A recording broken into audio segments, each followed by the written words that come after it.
Come dovrebbe essere costruito il programma di studio di un pianista?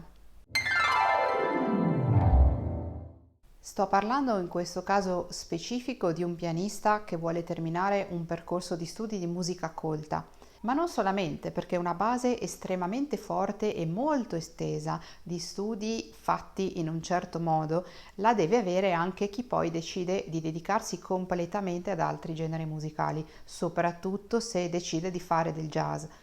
Spesso chi vuole magari dedicarsi ad altri generi di musica si dedica già dall'inizio solo ed esclusivamente a quelli, precludendosi poi un sacco di possibilità, perché molto presto arriva un momento in cui non riesce più assolutamente ad avanzare. Ma adesso penso principalmente alla musica che viene in qualche modo non tanto preciso chiamata però comunemente classica. Queste sono ovviamente indicazioni molto generali perché poi il programma di studio è giustamente strutturato sulla base dell'allievo, però quello che è certo è che per un pianista in formazione, che quindi deve ancora arrivare a quel livello base molto alto da cui poi si parte per poter parlare di fare musicisti, essere musicisti, magari fare concerti, insegnare, eccetera, è fondamentale avere coperte più o meno costantemente diverse epoche storiche e soprattutto diverse maniere di concepire e di usare lo strumento. Per sommi capi e molto in generale possiamo pensare direttamente alle varie epoche storiche, a tutto quello che è per esempio il barocco, dove inseriamo anche quello che c'è stato prima, che in un certo qual modo dal punto di vista strumentale ha strettamente a che fare con il barocco.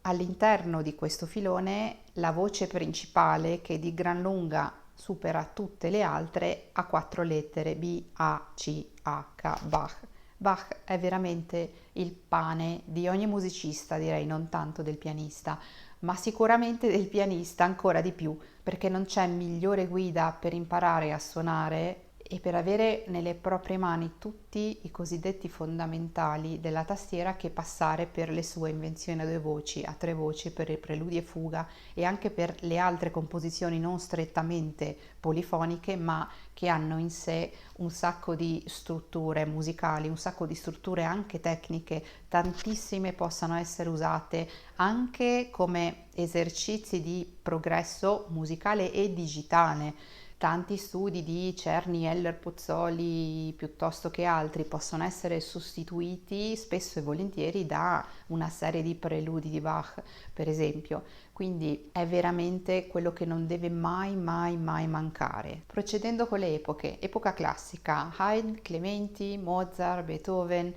Questa parte della storia della musica è fondamentale non solamente dal punto di vista storico, ovviamente, ma anche da quello del puro progresso e apprendimento musicale. Non c'è miglior cartina tornasole per poter davvero lavorare nel dettaglio su certi elementi musicali e tecnici della sonata classica, iniziando naturalmente dalle composizioni anche più semplici, dalle sonatine di Clementi, dalle prime sonatine di Beethoven, per poi proseguire avanti fino a crescere con il repertorio. Perché è importante lavorare costantemente sui classici? Intendo dire sui compositori dell'epoca classica, perché come nelle altre, come nel neoclassico, nel resto dell'arte, gli elementi sono davvero pochi e sono tutti costitutivi, sono tutti estremamente importanti. Per dirla in maniera un po' troppo semplice, ma però efficace per chi magari non ha tanta confidenza con il repertorio pianistico, poche note, sicuramente meno note di tutte quelle che poi sono arrivate successivamente, ma estremamente caricate di significato. Nessuna può essere tolta, grande pulizia delle linee, grande visibilità delle strutture, visibilità nel senso del poterle vedere, sono estremamente evidenti proprio perché così pulite, proprio perché gli elementi sono così pochi, quindi non c'è una maniera migliore di lavorare davvero sulla sostanza tecnica e musicale di un brano. Procedendo con le epoche, epoca romantica è stata l'epoca per eccellenza in cui è nata la figura del pianista, per cui la letteratura si è moltiplicata in maniera meravigliosa e questo vuol dire che non solamente c'è tanto repertorio professionale concertistico meraviglioso, ma c'è anche tanto repertorio davvero bellissimo, repertorio didattico, pensato per chi sta imparando, chi muove i primi passi e quelli successivi, dall'album della gioventù di Schumann a quello di Tchaikovsky, a tantissime composizioni che hanno arricchito la letteratura musicale di quella che era una società che metteva la musica spesso e volentieri al centro della propria vita. Difficilmente una casa non aveva uno strumento musicale e spesso era il pianoforte intorno a cui tutti si riunivano. Questo ha fatto in modo che nascesse tanta letteratura anche per gli amateurs, le persone che amano la musica e per quelle in crescita.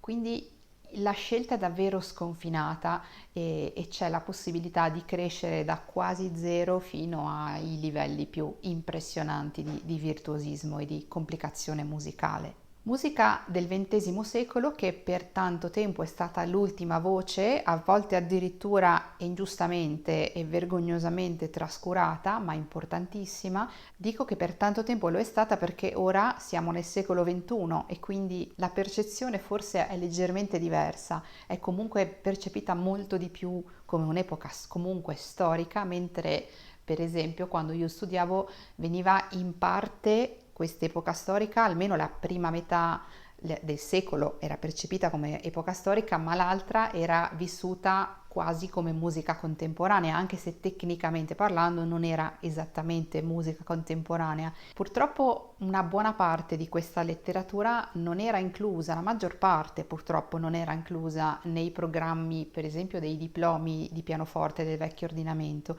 Non sto assolutamente dicendo che poi la riforma sia stata una buona cosa, in realtà bastava aggiornare un po' quei programmi e modificare qualcosa per ottenere un ottimo e serio percorso di studi, ma di fatto tante composizioni erano escluse, è un vero peccato e invece credo che bisognerebbe mantenere un occhio costante anche sulla musica del XX secolo, anche quella dell'ultima parte del XX secolo e magari non necessariamente costantemente come con gli altri settori, ruotando con qualcos'altro, inserire mano a mano brani via via più complicati nel proprio repertorio. Tutti questi filoni menzionati fino ad ora dovrebbero essere mantenuti costantemente presenti nel repertorio, magari facendo ruotare, alternare le sezioni, una sezione piuttosto che l'altra, ma mantenendole costantemente nel proprio repertorio intanto che si studia, intanto che ci si prepara, intanto che ci si avvicina poi al livello professionale.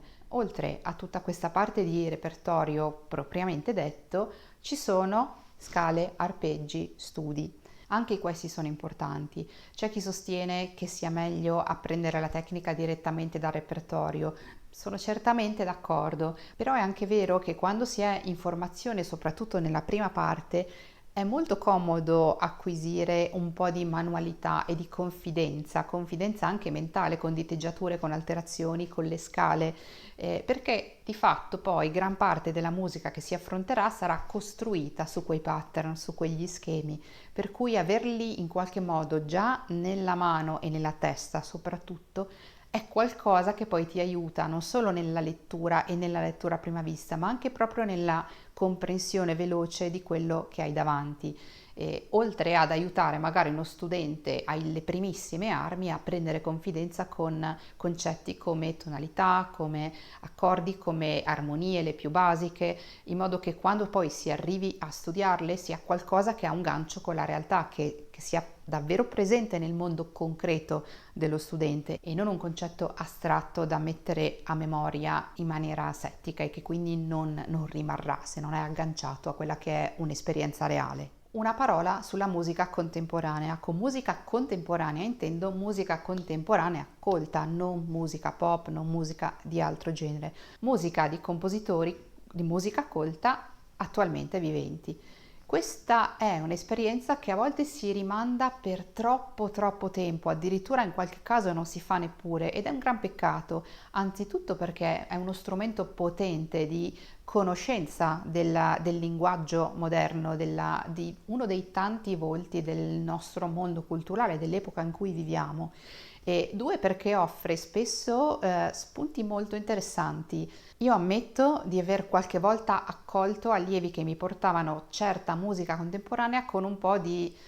non diffidenza, ma meno entusiasmo, ecco, in maniera meno entusiastica rispetto ad altre cose. Poi mi sono ricreduta, non tutte le volte, ma la maggior parte delle volte probabilmente, perché mi sono trovata di fronte a stimoli, a punti di domanda, a punti esclamativi, a nuove maniere di esprimere qualcosa, che quasi sempre sono risultate davvero interessanti, sia dal punto di vista meramente musicale, teorico, che da quello proprio fisico, dell'esecuzione, dell'uso dello strumento in maniere non convenzionali, che vengono appunto rimandate troppo più in là, magari a qualche corso in cui si approfondisce il repertorio contemporaneo per un numero di ore o di crediti, tristemente attualmente, però è un'esperienza isolata e troppo poco profonda, mentre invece se facesse parte del percorso di uno studente già dall'inizio, certamente offrirebbe degli strumenti in più.